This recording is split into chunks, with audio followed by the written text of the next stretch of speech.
Hello and welcome everybody to another StarCraft 2 cast by Glitch. Today I'm going to be bringing to you a TVZ on Tal'Darim Altar.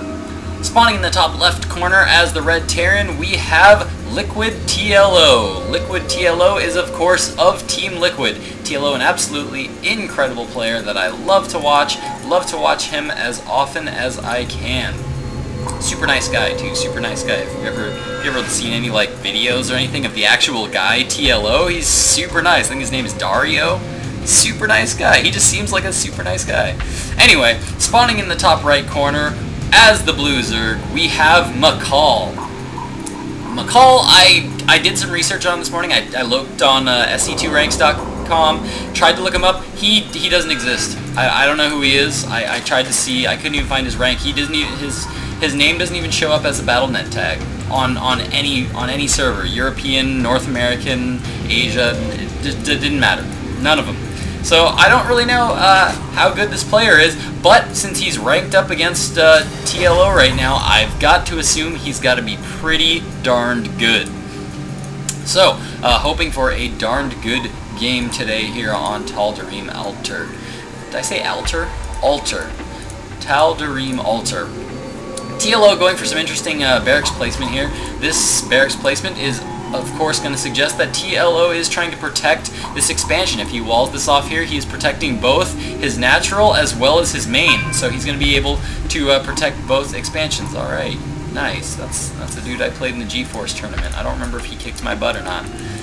But anyway, Makal going for that fast expansion is pretty standard against those Terran players. I don't think either player has scouted the positions of the other player yet. No, it looks like Makal is actually going in the wrong direction and will not get there in time. In the meantime, TLO scout is going to come in and see that Makal has fast expanded. It'll be just a moment though before Makal's Overlord does get into the natural and might see a command center here coming up pretty soon. TLO has gone for the gas, so that is going to suggest to me that he's probably going to throw down a factory pretty soon, and maybe go for some Hellions. He knows that Makal has fast expanded, so he's not going to go for any kind of early pressure style of play. Makal has thrown down the gas and is now throwing down the pool, so it looks like he's going to be going for some early Zergling speed. Very common thing to do against those Terran players, get up that quick Zergling speed. And indeed, LiquidTLO is throwing down that factory, so that factory has gone down. Makal has just poked into the base of TLO, checked for any kinds of expansions. I don't believe that he saw too much there. No, he hasn't actually scouted anything at all. He saw the SCVs there, so he knows that they're there. But Makal looks like he's been ignoring that.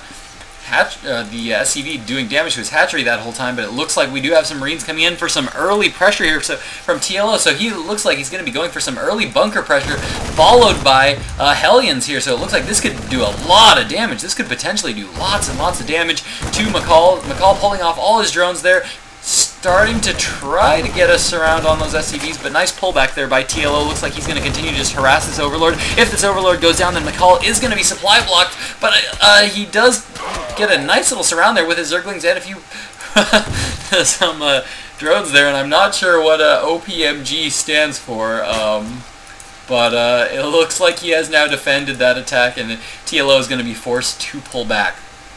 Now, it's getting more and more common to see this style of Zerg play against Terran because Zerg players are starting to learn, well, it used to be common for Zerg players to get up that pool as fast as possible to try to stop these early 2-rack styles of play and start going for just a lot of really early speedlings. But, you know, these days, players are really starting to recognize how strong Zerglings are. Or, sorry, not Zerglings, rather drones. How strong drones can be. Drones can actually be ridiculously strong against Marines and against that early bunker pressure. If you just drone up like crazy, you can actually defend quite a bit of forces by just having a bunch of drones here, because they can outrun the Marines and they can do a lot of damage to those SCVs. They actually do. They're almost as good as Zerglings, as a matter of fact. They're pretty darn good. So, looks like TLO is going to be trying to sneak into the main here with those Hellions. Looks like he's playing it safe, trying to just poke around the edges of Makal's base, trying to get some harassment on that Queen, trying to lure it out off of creep, where it'll be much slower and much easier for his Hellions to kill. Still bringing out a lot of Hellions, still just producing them off of one factory, so we don't have a lot of Hellions come down. No reactors going down yet, but we do have a second factory going down, so it looks like TLO is going to be going for some heavy mech play. In the meantime, he's got this Hellion in the base that is harassing, manages to get that creep tumor before that Spine manages to plant, so nice small win there for TLO, as that creep tumor could have been one more inject there for Makal.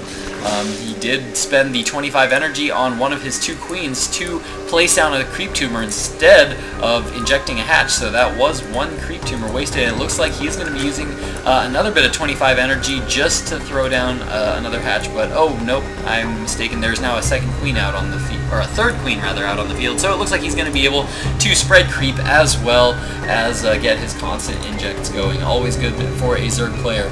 No other gas has been thrown down yet for Makal. Looks like Makal is just going to focus strictly on drones and Zerglings for this early game and rely on the Spine Crawler defense to hold off these Hellions.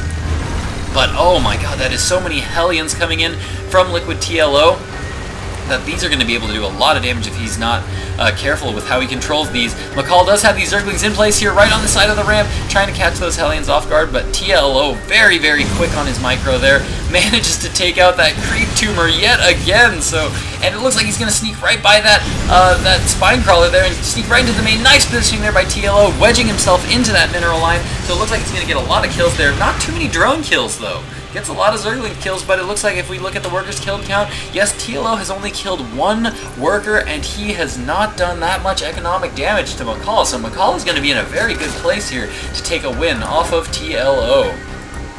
Looks like TLO is going to be rallying in some more Hellions. Looks like he's got a tech lab coming up on his factory, so very soon we're going to see him swapping to probably a more siege tank oriented style of play. A third factory has now gone down, and it is producing a tech lab as well, so 3 factories going down with tech labs, and more Hellions sneaking into the natural. All the Lings are now, most of the Lings are dead, so looks like TLO is going to be getting a lot of damage, and it looks like he's going to force a cancel of this Spire. Looks like this Spire is not going to finish, but those Hellions really just don't do that much damage to buildings. That Spire is actually almost outbuilding 6 Hellions right now, so very nice there by TLO, doing quite a bit of damage with these Hellions. And oh, are they going to get the Queen? They do manage to get the Queen, take a lot of Zerglings.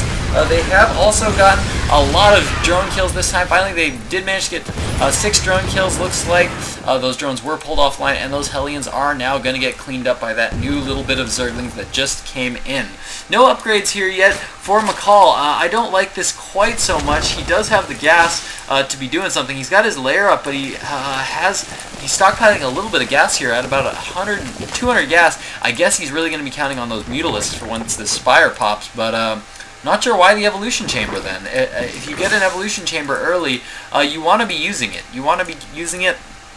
I do understand that he did get it probably for the purposes of walling this section off a little bit, making it a little bit harder, forcing those Hellions to have to go all the way around, but he should have probably started using it a little bit earlier.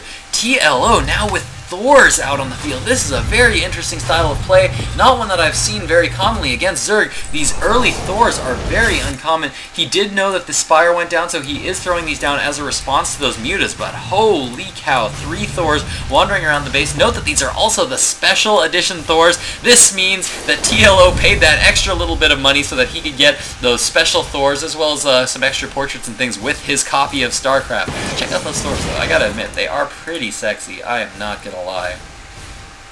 Notice he also actually has different decals here on his buildings as well. So yeah, it looks like now Makal is mass producing Zerglings. Looks like he's well saturated on both bases right now. He's getting a third base now. His third expansion is coming up. In the meantime, he's got a few Mutas out on the field, but oh my god, he needs to be careful. This is so many Thors now moving across the field. These Thors, he needs to be really careful about these Thors. He needs to get a lot more Hellions to try to deal with all those Zerglings, because he knows that Makal is going for this Zergling Muta style of play, and he knows that he's really going to need those Hellion count to be way up there so that he can deal with all those Lings, because Lings will do quite a bit of damage to Thors if they can get a good surround on them. One siege tank here coming in, and that siege tank isn't sieged up yet, so he's not going to be able to do too much damage with that siege tank.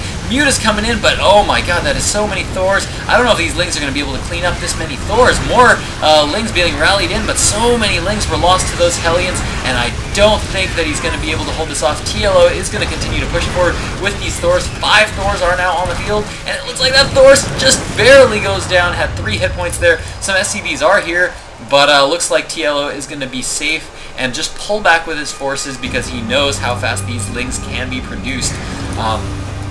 So it looks like he's going to play it safe, get a few more Hellions, get a few more siege tanks, hopefully try to siege up, secure a better position there. And looks like, yeah, there is indeed that siege tank coming in. I wouldn't be surprised to see those siege up on that high ground where he has this Xel'Naga tower that can give a lot of vision to these siege tanks.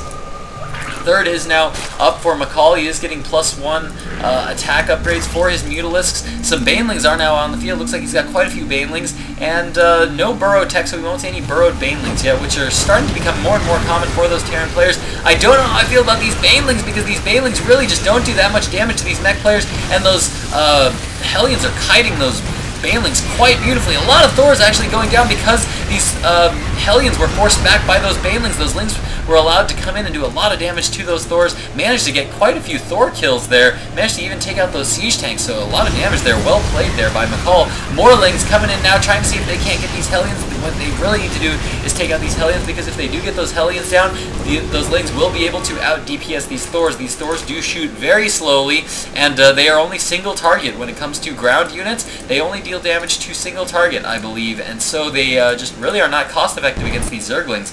They really do very well against those Mutas, because they do have splash damage against the Mutas. But against these Lings, those Thors are just not going to do well. So without that Hellion count and that Siege Tank count up, then he's really going to be forced to pull back with these Thors. So very nice defense there by Makal. Makal is actually now on his 3rd base and is starting to pull ahead in that food count. We can see that on the food count. 104 food, 287 food. TLO is just now securing his 3rd, but looks like Makal is going to use this little break to be saturating up that 3rd of his own quite quickly here. Scout Barracks now coming in for LiquidTLO. Looks like he has now scouted that a 3rd has gone down for Makal, and so he's going to know that he's equal on bases. Makal has just now scouted this 3rd base of TLO, so he is really going to need to get another base up if he's going to want to be even with TLO here in the economy. As Zerg, you always want to have that 1 base up on those Terran and Protoss players. Though I have to say that recently has been getting changed a lot by Root Destiny, who is, I was going to say Root Destiny, but Root Destiny is no longer technically in Root. Though he does still run with the name Root Destiny, Root is no longer a team that is around, so it is just Destiny these days, and he goes for that heavy infestor style of play which he claims that if you go for those infestors, he is perfectly happy being even on bases with a Terran player, just because those infestors just do so terribly well. So it looks like a big push is coming here for TLO, and so we're going to see if he can do any damage, because this is a bit longer of a game, and I'm going to split this into part 2. So we are going to see if he can take out this 3rd of Makal in just a moment, and when I'm back in just a second, guys.